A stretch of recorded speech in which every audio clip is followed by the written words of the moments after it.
Hey guys, Richard here. In this video, I wanted to talk about kanji.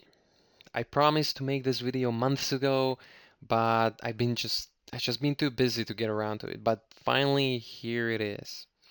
Kanji is one of the things a lot of people are afraid of, and I understand because I was the same way.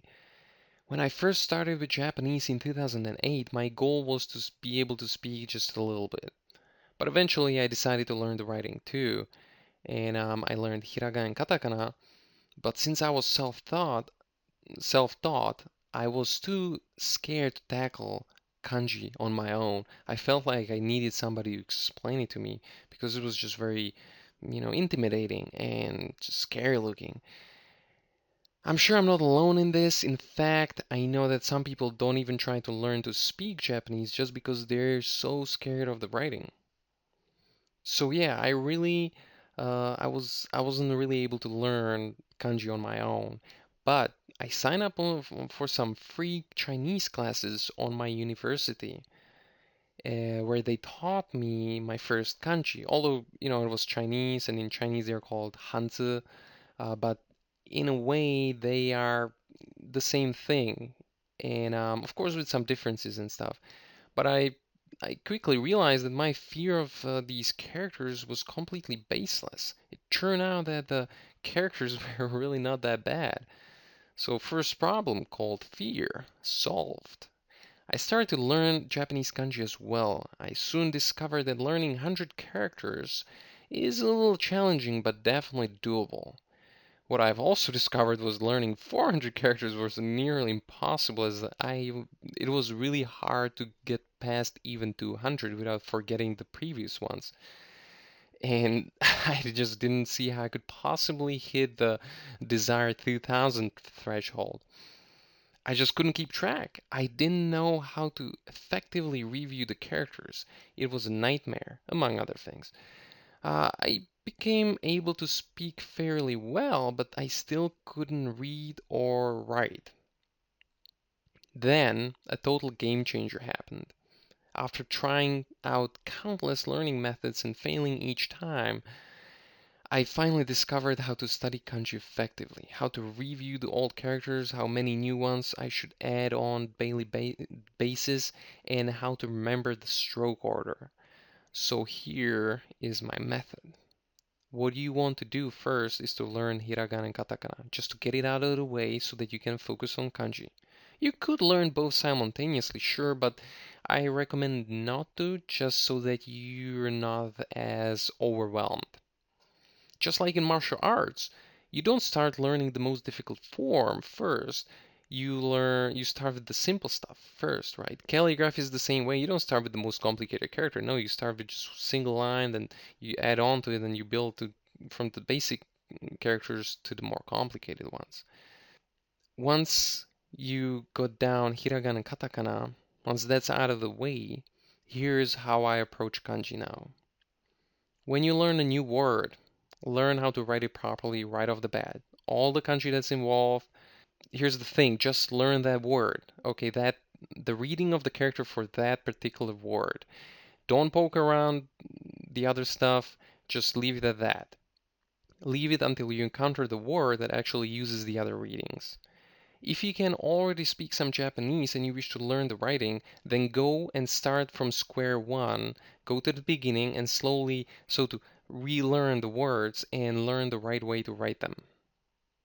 What is happening here is that you are learning the characters in context. So it's no longer a separate thing, no magical rune with various properties that you somehow are supposed to memorize. It doesn't have to be like a periodic table with thousands upon thousands of things that you just have to know. No, just learn the words and learn how to write them. It's really as simple as that. Thanks to this approach, I can now read and write Japanese. But this is only the strategy. Now, how do you make that happen? What's the application? There's another part to my secret of mastering kanji. You see, the strategy was good and working, but I still couldn't keep up with my studies, meaning the method was incomplete. I couldn't I couldn't review hundreds of words and practice the writing at the same time. It was just too much. luckily, I've stumbled upon the greatest asset to any language learner, Anki. It's a piece of free software that allows you to create flashcards and lets you rate the difficulty of each card. Based on that, it will evaluate how soon should the card reappear. Meaning, the harder words, the things that you forget often, will be reappearing more often than the things that you know just bam, right away. Also, it shows the cards in a random order, which is a godsend to really, for really practicing and remembering everything. The only problem is that it's hard to use at first. I've encountered this software before, but I gave up upon just not being able to figure out my way around it. The interface is just not very intuitive, but I urge you to persevere and to figure it out. I'll try to post a tutorial soon on how to use Anki for Japanese needs. As for the actual practice, I recommend having cards show you English words, and you have to say out loud the Japanese version and write the characters of, whether it's on paper, tablet, or your hand in the air, it doesn't really matter. The important thing is your hand is moving, okay? What that does for you is that it builds up your muscle memory, and that is what will save you when you forget a character. Your mind might forget, but at least if you practice a lot, your hand will remember. You'll see Japanese people do this often and they do forget characters. So when they do forget characters, they write the character with their finger and with their index finger on the palm of the other hand. So sort of imaginary writing or whatever. And after a few trial and errors, they will remember the character. I recommend learning 10 words a day. I find that to be the optimal number. 10 words and all the kanji involved. And I also recommend doing an actual writing exercise every so often where you practice the actual act of writing on piece of paper. There is one last part to this method. You gotta do it every day. That is the secret of mastering kanji. Okay? You can't stop. If you stop, you'll forget. And if you forget, then you'll have to relearn and you're just wasting time. So what I'm saying is you don't want to study kanji once a week. You want to take day off once a week. Basically, it's okay to take day off every now and then, but you should try to invest time and effort into the language on daily basis. So to review, to summarize everything. Number one, learn hiragana and katakana. Number two, start learning or relearning if you're not a total beginner, 10 words a day.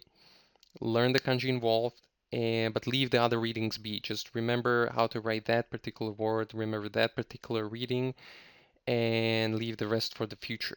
The other readings, the other uses of the characters, they will naturally show up as you go through the language and you learn new words.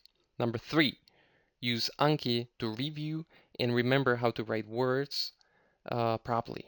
Okay, I'll put the download link in the description so you know where to find this software I'm speaking about. Number four, do number two and number three on daily basis. If you're feeling overwhelmed, take a few days off. Don't overdo it. Or you can just take it easy and just not add new words for a while and practice what you've learned so far. This method requires effort. Okay, this is not some magical pill you take and suddenly everything's done for you. It will, but the cool thing is, it will give you as much as you give it. So if you give it a lot, well, then you will get some serious results. I know this because this is the only method that actually brought me results when it came to learning Japanese writing or any writing, Chinese included. So just do this, and before long, you'll start to notice that not only you can write what you've learned, but you can also read what other people wrote as well.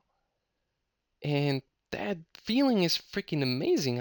Let me tell you, it's crazy awesome. So that's it from me today. If you have any questions, feel free to comment below. And if you're watching this anywhere else but my blog, please head on there. It's richardheine.com. There's some free goodies you can use to improve your Japanese today. And if you'd like to learn hiragana and katakana with me and Riko-chan, our native Japanese speaker, then check out our comprehensive course where we hold your hand and literally walk you through all the characters step by step. The link is in the description as well.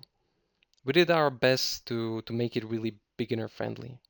Alright, thanks for watching. If today's your birthday, happy birthday, you awesome person, you. Hit the like button right now if you want to support me in creating more videos. And of course, share and subscribe. You know what to do. Alright, take care, and I will see you in my next video.